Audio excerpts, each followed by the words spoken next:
Ini pemahaman yang salah. Kemudian hilm dari syaitan. Maksud dalam hilm adalah orang mimpi berhubungan biologis, ya. Orang mimpi berzina, orang mimpi mabuk-mabuk, ya. Orang mimpi mencuri, ya. Orang mimpi hal-hal yang berbau maksiat, itu namanya dari hilm, dari syaitan. Bismillahirrahmanirrahim. Jadi ada ru'ya shadiqah, bisa datang kepada orang beriman, memberikan peringatan kepada dia, gitu kan? Dan kalau datang peringatan itu sebagai peringatan, artinya bisa saja kalau misal seseorang mimpi dia melihat sesuatu yang tidak baik, maka bisa saja dia nanti menjadikan itu sebagai tolak ukur untuk menyelamatkan dirinya. Contoh yang lain, kata sebagian ulama dalam masalah takwil mimpi ini, kalau seandainya seseorang mimpi hewan-hewan yang disuruh dibunuh dalam Islam, ya, seperti contoh misalnya orang mimpi ular, kalajengking, ya, orang mimpi tikus, ya, cecak yang memang disuruh bunuh, maka ini adalah keburukan. Berarti ada kalau dia sedang interaksi sama manusia, berarti ada manusia buruk yang akan mendekati dia atau berteman sama dia atau akan menikah dengan orang yang buruk. Biasanya kalau dia mimpi, kalau dia sholat istikharah kemudian dapat jawaban kalau orang mau menikah. Kalau dia mimpi ada tikus yang menggigit bajunya atau mendekati kakinya atau ular, ini menandakan berarti buruk apa yang akan dia langkahi, gitu ya. Karena ini namanya Nabi SAW menamakan tikus misalnya dengan fuwaisiqah, ya, binatang yang buruk. Kata beliau dalam syarah Abu Daud menyampaikan kepada kami waktu itu, bahwasanya Imam Abu Daud menyampaikan kalau ini kalau ada orang mimpi hewan-hewan ini, misal contoh seperti tikus, berarti menandakan dia akan didekati oleh orang yang fasik kalau perempuan, atau fasikah kalau laki-laki, ya. Seperti itulah kurang lebih takwil mimpi. Dan ini tentu ada bab khusus yang panjang lebar dijelaskan masalah ini, ada babnya sendiri, ada bahasan sendiri yang tentu juga butuh waktu yang lebar untuk menjelaskan. Tapi yang jelas teman-teman, ada namanya ru'ya shadiqah. Kemudian juga Ibnu Sirin memberikan batasan, orang kalau mimpi tidak boleh sembarangan untuk menceritakan kepada orang lain. Karena kata Nabi SAW, siapa yang menceritakan mimpinya pada seseorang dan orang itu menebaknya, orang itu mentakwilkannya, maka akan terjadi seperti apa yang dia ucapkan. Makanya kita cuma boleh ceritakan kepada para ulama pun yang faham tentang masalah itu, tidak boleh sembarangan, gitu kan. Dan tidak semua mimpi itu diceritakan. Terlebih lagi mimpi itu punya makna-makna yang detail memang kalau dia orang yang beriman sama Allah. Seperti misalnya disesuaikan dengan keadaan sebuah wilayah. Kalau contoh orang mimpi gajah, gajah ini dilihat di tempat dia, apakah gajah itu dimuliakan atau disiksa, gitu. Contoh kata Ibnu Sirin. Jadi misal kalau dia mimpi di satu wilayah memang gajah itu dijadikan sebagai transportasi, dihormati, berarti dia akan dapat kedudukan. Kalau dia mimpi sementara di wilayah dia gajah sering dibunuh-bunuhin, sering dihina, disediakan barang olokan, berarti dia akan terjadi hal yang sama, akan terjadi hal-hal cobaan dalam hidupnya. Seperti itulah, ya. Kalau hilm teman-teman sekalian, dari tadi sudah saya jelaskan, ya, kalau mimpi binatang berarti binatang yang suruh dibunuh berarti itu akan buruk, ya. Jadi ini harus kita perbaiki persepsi di Indonesia nih. Kalau mimpi digigit ular katanya mau nikah, ini semua kesalahpahaman, tidak boleh nih. Dari mana nih? Bagaimana kalau nenek-nenek 90 tahun mimpi ular? Ini pemahaman yang salah. Kemudian hilm dari syaitan. Maksud dalam hilm adalah orang mimpi berhubungan biologis, ya. Orang mimpi berzina, orang mimpi mabuk-mabuk, ya. Orang mimpi mencuri, ya. Orang mimpi hal-hal yang berbau maksiat, itu namanya dari hilm, dari syaitan. Dan ini teman-teman sekalian, kata Nabi SAW, siapa yang mimpi buruk, hilm ini, dan dia terkaget tengah malam, maka bacalah isti'adzah, a'udzubillahi minasyaitonir, lalu meludahlah 3 kali ke sebelah kiri, gitu kan, untuk menghilangkan bekasnya, lalu ubah posisi tidurnya. Karena ini biasa dari syaitan, gitu kan, syaitan. Jadi kalau misalnya kita lihat seseorang lalu kemudian kita tertarik sama dia, makanya kita disuruh guddul basar, turunkan pandangan mata, gitu kan, karena syaitan bisa tunggangi, nanti bisa didatangkan dalam mimpi. Dan mimpi itu bisa dibuat sama syaitan rekayasa sampai akhirnya berhubungan biologis. Makanya salah satu ciri Nabi SAW, beliau tidak pernah mimpi junub. Mana mimpi junub itu dari syaitan. Jadi jangan dianggap prestasi, ya.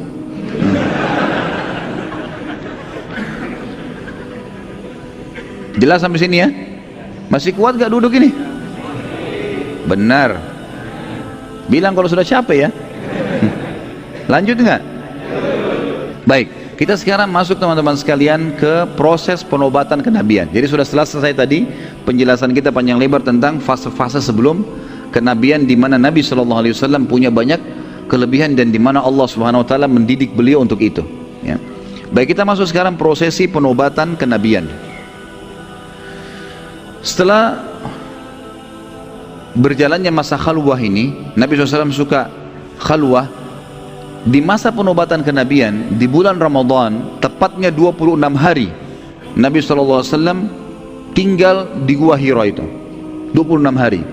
Jadi malam ke-27 nya, di malam harinya, di malam 27 Ramadan itu, Allah Subhanahu Wa Taala mendatangkan kepada Nabi SAW pada saat itu menjelang subuh, ya, sudah menjelang subuh, poster manusia tiba-tiba muncul. Tadinya sunyi sekali dan Nabi SAW berada di puncak gunung, berarti siapapun yang naik kelihatan. Gak ada yang naik di sini. Tiba-tiba orang itu datang, ya, tidak seperti menaiki gunung, muncul di hadapan Nabi SAW menggunakan baju putih, kemudian langsung bicara dengan Nabi SAW. Dalam riwayat Bukhari, Nabi SAW mengatakan, telah datang kepadaku seseorang yang menggunakan pakaian yang putih bersih dan di tangannya terdapat sebuah kotak yang terbungkus dengan sutra dan di dalamnya terdapat sebuah buku. Lalu orang itu berkata, bacalah wahai Muhammad. Aku berkata, aku tidak bisa membaca. Lalu orang itu memelukku dengan sangat keras, seakan-akan ruhku akan keluar. Lalu ia melepaskanku dan berkata lagi, bacalah wahai Muhammad. Aku berkata yang kedua kali, aku tidak bisa membaca. Lalu orang itu memelukku yang ketiga kalinya, yang selanjutnya dengan sangat keras, yang kedua kalinya dengan sangat keras, sampai ruhku seakan-akan mau keluar. Lalu ia melepaskanku dan berkata, bacalah wahai Muhammad. Aku berkata lagi, aku tidak bisa membaca. Lalu orang itu kembali memelukku dengan sangat keras sampai ruhku seakan-akan keluar. Lalu dia berkata lagi, bacalah wahai Muhammad. Lalu aku mengubah pertanyaanku mengatakan, apa yang harus aku baca? Maka lalu orang itu pun berkata, membaca surah Al-Alaq 5 ayat pertama, surah nomor 96 ayat 1 sampai ayat 5. A'udzu billahi minasyaitonir rajim. Iqra bismi rabbikal ladzi khalaq, khalaqal insana min 'alaq. Iqra wa rabbukal akram alladzi 'allama bil qalam, 'allamal insana ma lam ya'lam. Bacalah hai Muhammad dengan menyebut nama Tuhanmu yang menciptakan. Dia telah menciptakan manusia dari segumpal darah. Bacalah, dan Tuhanmu lah yang maha pemurah. Maksudnya disuruh baca Al-Quran. Pada saat diturunkan nanti baca selalu Al-Quran itu, jadikan sebagai pegangan hidupmu. Yang mengajarkan manusia dengan perantara kalam, penulisan, yang mengajar untuk menulis dengan pena. Dia telah mengajarkan kepada manusia apa yang tidak diketahui oleh mereka. Setelah turun ayat ini teman-teman sekalian, tiba-tiba saja Jibril alaihissalam yang datang tadi menjelma jadi manusia itu hilang tiba-tiba di hadapan Nabi SAW. Bayangkan teman-teman, secara manusiawi kita kalau di posisi baginda Nabi SAW di gua tengah malam sendirian, selalu sudah selama 26 hari itu sudah tahu tidak ada orang di situ, nggak ada yang tahu juga beliau di situ, gitu kan? Maka beliau pun tiba-tiba melihat ini di tengah malam dan orang itu datang menyuruh baca lalu pergi. Alami sekali Nabi SAW ketakutan, merasa ketakutan, ini apa yang terjadi? Lalu Nabi SAW segera bergegas mengambil bekal beliau lalu turun dari gunung. Tentu turun dari gunung ini waktu juga, gitu kan? Sekarang ini Jabal Nur kalau ada setapak-setapak kaki, kalau orang mau naik pun mungkin butuh setengah jam lebih sampai ke atas sana, atau bahkan lebih, mungkin 40 menit karena tingginya. Zaman Nabi SAW belum ada setapak jalan, beliau turun. Intinya dalam riwayat dikatakan beliau turun dengan sangat cepat, berusaha turun. Waktu tiba di bawah, langit sudah mulai agak cerah. Belum pagi sekali kayak kita sekarang, tapi sudah mulai kayak awal habis sholat subuh, ya, kita kalau keluar sudah mulai ada cahaya.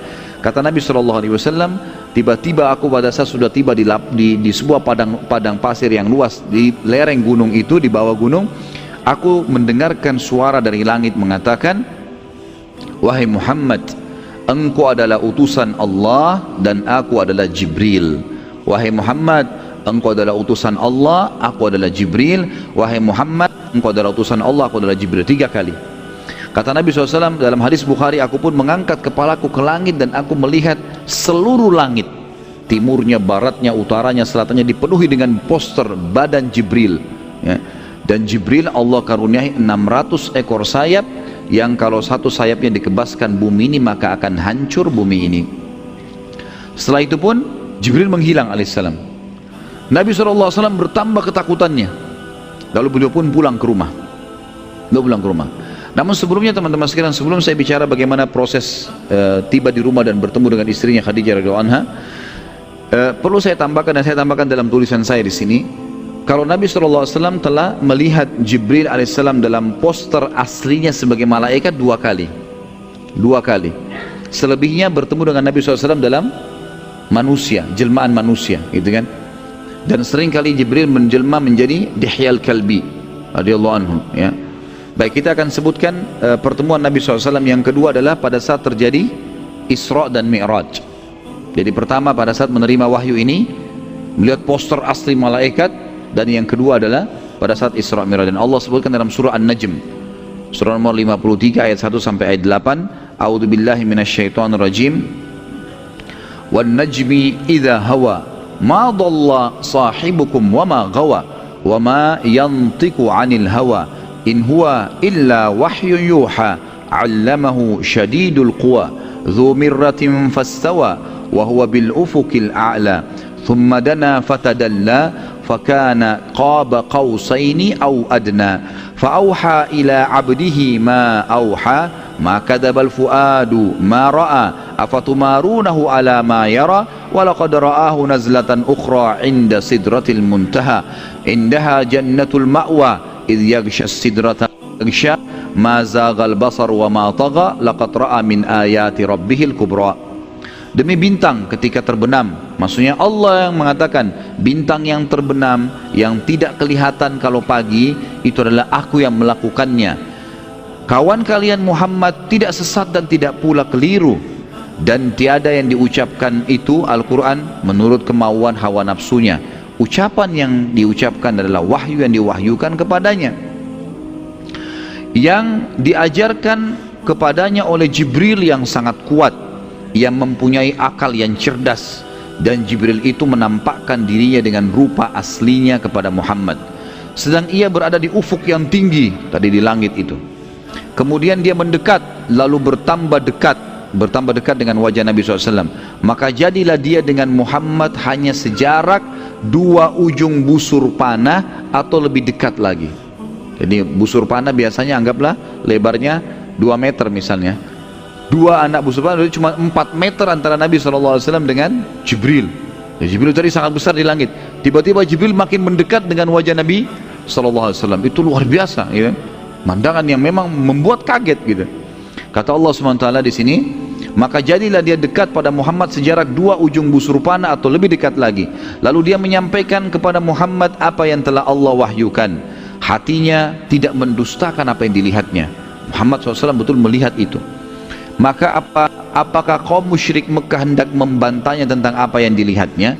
Dan sungguhnya Muhammad telah melihat Jibril itu dalam rupanya yang asli yang kedua kali pada tempat yang lain, yaitu di Sidratul Muntaha, ya, di pembatas antara langit dengan di atas langit ada arsy Allah, ada lautan, dan juga Allah yang maha tinggi dan maha pemurah. Ada Sidratul Muntaha namanya. Di dekatnya ada surga yang tinggal, ada surga tempat tinggal. Ini dalil jelas mengatakan surga sudah ada dan surga ada di atas langit. Yang dikatakan Muhammad melihat Jibril ketika Sidratul Muntaha diliputi oleh sesuatu yang meliputinya. Penglihatan Muhammad tidak berpaling dari yang dilihatnya itu dan tidak pula melampauinya. Sesungguhnya dia telah melihat sebagian tanda-tanda kekuasaan Tuhannya yang paling besar. Nabi SAW teman-teman setelah itu pulang ke rumah dan betul-betul merasa ketakutan, bimbang, bingung, bercamuk semuanya, berkecamuk. Tengah malam melihat kejadian ini, kemudian sampai pagi. Tiba di rumah sudah mulai terang, matahari sudah mulai terang. Mengetuk pintu. Khadijah radhiyallahu anha begitu membuka pintu melihat suaminya ketakutan, gemetar. Dan ini saya pernah jelaskan dalam masalah rumah tangga teman-teman sekalian. Ada beberapa materi di YouTube masalah rumah tangga, manajemen rumah tangga Islami, bagaimana adab seorang istri pada suaminya. Di antaranya karena bertepatan masalah ini. Khadijah radhiyallahu anha sama sekali tidak curiga, tidak menghardik, tidak menyalahkan pada dalam kondisi suami pulang pagi-pagi dan kemudian gemetaran dan keringatan seperti ini. Kadang-kadang subhanallah cuma 1 tetes noda di bajunya saja, dari mana nih? sudah curiga, gitu kan. Keringat sedikit, kamu habis ngapain? Dan seterusnya. Ya orang jalan keringatan kan gitu. Tapi yang jelas Khadijah tidak bertanya, adabnya tidak bertanya, nggak ditanya apa-apa. Sampai suaminya yang bicara, Nabi SAW mengatakan, zammiluni, zammiluni, selimuti saya, selimuti saya kegigil, gitu kan. Khadijah nggak banyak tanya, masuk ke dalam, ngambil selimut, bungkus Nabi SAW, dirangkul, dibawa ke dalam kamar. Duduk pun disediakan air minum, Khadijah nggak bertanya apa-apa, ya. Diam, tunggu suaminya yang jelaskan. Setelah Nabi SAW tenang, baru Nabi SAW ceritakan, wahai Khadijah, saya melihat begini, begitu, diceritain semua panjang lebar, sampai selesai semua, dan saya tiba di sini. Inilah yang membuat saya keringatan. Ada yang datang di malam hari, baju putih, berbicara pada saya, memeluk saya, menyuruh saya membaca, dan turunlah, dan ada 5 kalimat ini yang diucapkan, dibacakanlah surah Al-Alaq Nabi SAW kepada Khadijah. Kemudian saya turun dengan buru-buru dari bukit, saya melihat poster tubuh yang besar, wajahnya mendekat sampai 2 anak panah, 2 busur anak panah, dan mengucapkan kalau aku utusan Allah dan dia adalah Jibril. Aku tidak tahu siapa itu Jibril. Kemudian setelah itu Nabi SAW dengan bingung, ketakutan mengucapkan itu sampai selesai. Sudah selesai, Khadijah sebagai istri yang salihah, wahai ummahatul mu'minat, ummahatul mu'minin, dengar ini ya, kita harus tahu, wahai ibu-ibu mukminin harus faham masalah ini. Maaf, istilah ummahatul mu'minin untuk istri Nabi SAW. Wahai ibu-ibu ummahat muslimin, mestinya kita memahami masalah ini. Apa kata Khadijah waktu suaminya dalam kondisi ketakutan tadi? Wahai suamiku, apakah engkau mengira engkau telah ditimpa sesuatu yang buruk, gangguan jin kah? Tidak akan pernah terjadi demi Allah. Enggak mungkin kau ditimpa itu. Karena sungguhnya kamu selalu orang baik, kamu selalu menjadi orang baik, kamu selalu silaturahim, kamu selalu bantu orang miskin, dan kamu selalu memenuhi kebutuhan orang-orang yang butuh bantuan. Bayangkan teman-teman sekalian ya, saya pernah menghadapi kasus rumah tangga beberapa orang ikhwah. Ini suaminya terlilit utang, dan lagi masalah berat, lagi hadapi masalah berat, dan dia memang butuh. Orang-orang di luar ini, hampir semua orang yang melihatnya di jalan, dia ketakutan jangan sampai orang itu menagihnya, karena bebannya masalah berat. Pulang ke rumah tidak ada lagi tempatnya kecuali rumah nih. Bagaimana dia bisa minimal merasa aman sementara waktu, dan bukan dia lari, dia mau bayar, tapi memang kondisinya. Waktu dia ceritakan sama istrinya yang terjadi apa? Istrinya malah menghardiknya. Istrinya bilang sama dia, itu karena nafkahmu kurang dengan saya. Coba bayangin ya, orang terlilit utang malah disalahkan. Makanya jangan sembunyi-sembunyi, makanya dan begini dan begitu, padahal suaminya nggak ada masalah. Tapi ini subhanallah bahaya sekali ya.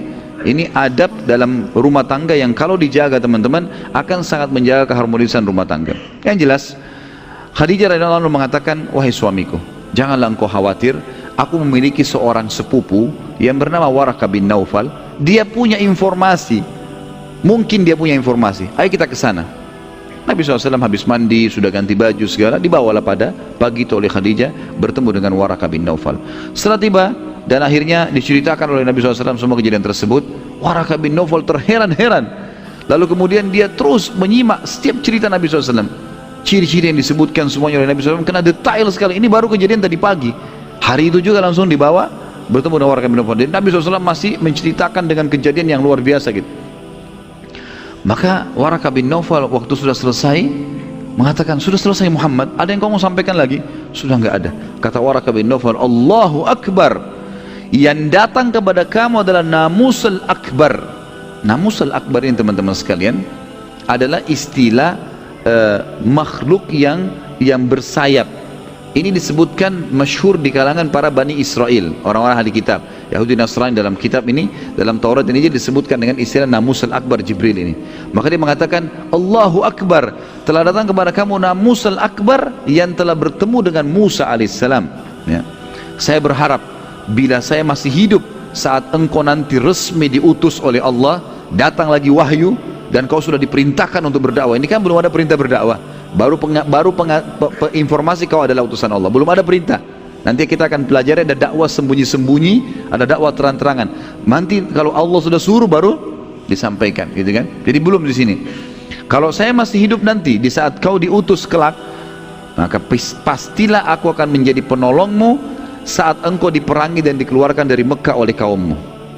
Nabi SAW heran, bertanya kepada Waraqah bin Naufal, apakah mereka akan mengeluarkanku? Padahal sekarang jelas-jelas Nabi dicintai oleh masyarakat Mekah. Mereka kasih julukan As-Sadiqul Amin. Mereka titipkan amanah-amanah hartanya. Mereka menghormati Nabi. Maka mereka menubatkan Nabi SAW penggantinya siapa? Abu Umayyah bin Mughirah tadi kan, orang yang sangat bijaksana. Maka kata Waraqah bin Naufal, sesungguhnya ketahuilah hai Muhammad, tidak ada orang demi Allah yang diutus seperti kamu kecuali akan diperangi oleh kaumnya yang ingkar dan pasti dikeluarkan dari kotanya. Baik, setelah kejadian itu teman-teman sekalian, Nabi SAW pun balik ke rumahnya, menenangkan dirinya, dan wahyu terputus selama 6 bulan. Gak ada datang turun wahyu 6 bulan. Dan pendapat yang paling kuat adalah Waraqah bin Naufal meninggal di fase 6 bulan itu. Nah, Waraqah bin Naufal sudah sangat tua pada saat itu, gitu kan? Dan Nabi SAW waktu itu sudah memiliki 6 orang anak, gitu kan? Nabi SAW dinobatkan menjadi Nabi umur 40 tahun. Nabi menikah umur 25 tahun, berarti sudah lewat berapa tahun? 15 tahun, gitu kan? Dari masa pernikahan beliau sallallahu alaihi wasallam baru beliau dinobatkan jadi ini. Waraqah bin Naufal ini lebih tua lagi dari Khadijah. Khadijah saja waktu itu kalau umur 40 tahun tambah 15 berarti sudah 55 tahun. Waraqah bin Naufal lebih tua daripada Khadijah 10 sampai 15 tahun, lebih tua lagi. Maka di fase 6 bulan itu Waraqah bin Naufal meninggal dunia, dan kata Nabi SAW, saya diperlihatkan oleh Allah Waraqah bin Naufal masuk surga. Karena dia sudah mengikrarkan, kalau nanti saya masih hidup hai Muhammad, saya orang pertama beriman, dan saya akan membelamu pada saat kau diperangi oleh kaummu dan dikeluarkan dari negerimu. Gara-gara niat dan ikrar itu Allah masukkan dia ke dalam surga.